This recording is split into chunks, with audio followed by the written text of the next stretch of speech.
Hey guys, welcome back to another totally terrific YouTube video, and without further ado, let's get right into this one. So, The Invisible Man.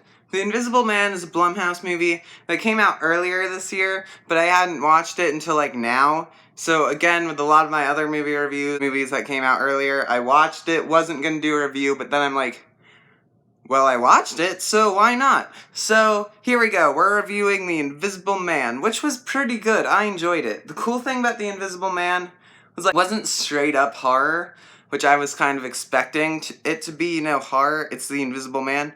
But I found out somewhere the difference between straight out scariness and creepiness, where it's like scariness is there's a huge monster in front of you and you're like, oh my gosh, huge monster. But then creepiness is like you're walking down a hallway, you hear a door close behind you, like someone just came out of a room, and it's a dark hallway, and you turn around, but there's no one there.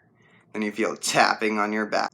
That's what this movie pretty much, got. It got that feeling a bit. It didn't feel too creepy, honestly. Essentially, the plot of the movie is there's this lady who leaves her husband, and then her husband dies, and she thinks that he's back as the Invisible Man trying to, haunt her. So, for the first good part of the movie, it's like a psychological thriller where you aren't actually sure if he's there, but the camera keeps panning to a doorway where someone should be, but there's no one there. So it makes you feel like he's there, but the whole movie you're questioning, is she insane or is she sane?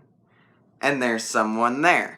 Then at a certain point, it didn't feel choppy when this came in, but at a certain point it did go from a horror movie to sci-fi, intense sci-fi or something like that. At a certain point, I would say during the last act of the movie, I'm like, wait, this was horror? This is something that I could see happening in an Avengers movie or something, you know? So it didn't convey the feeling of horror throughout, which I thought was nice. It gave it some variety. And movies that do that oftentimes feel choppy, but this didn't. It felt like it went with the rest of the movie. It just felt different, but it didn't feel like a bad different. It just felt different. But the way this movie was shot was probably one of the best parts of it, because you just kept thinking, oh my gosh, there's someone, but it was acting as if the camera was acting as if there was an actor there, but there wasn't an actor there. And I just found that a super cool element to put into it. This felt like an Invisible Man movie, but it didn't also, The Invisible Man is one of those classic horror stories, or not even horror stories, where pretty sure every horror author though has gotten to it at some point, and it kind of has felt mass manufactured, and so the quality of a lot of Invisible Man stories just goes downhill. A lot of it kind of feels like something R.L. Stine would write, to be honest. A Goosebumps book or something about the Invisible Man. So I was really thinking that that's what the Invisible Man movie was gonna feel like. But this was honestly a really different take on a classic story that we all kind of know.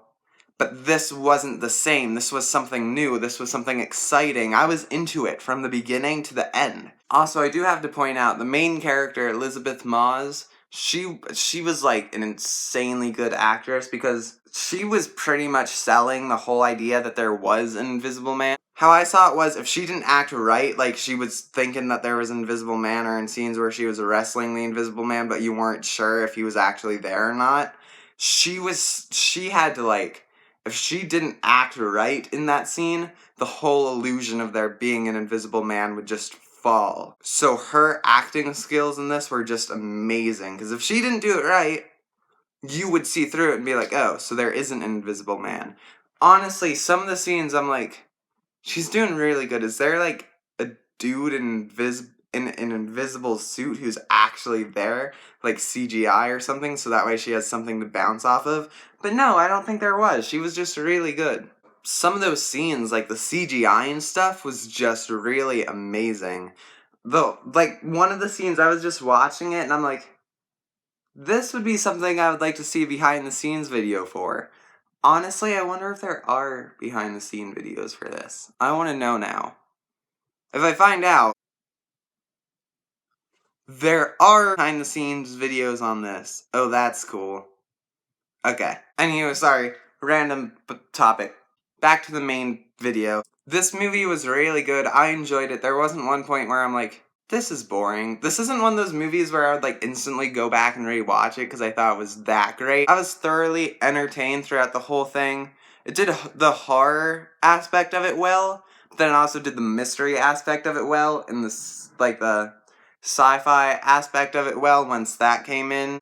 It was really interesting. The plot was super good. It wasn't just like old manufactured The Invisible Man stories. It was pretty cool. It was a new take on a classic story, and I really enjoyed it. Anyway, my final rating of this movie is that it was pretty great. Anyway, thank you guys so much for watching. If you like this video, make sure to subscribe to my channel so that way you can see more videos, and hit that like button underneath this video.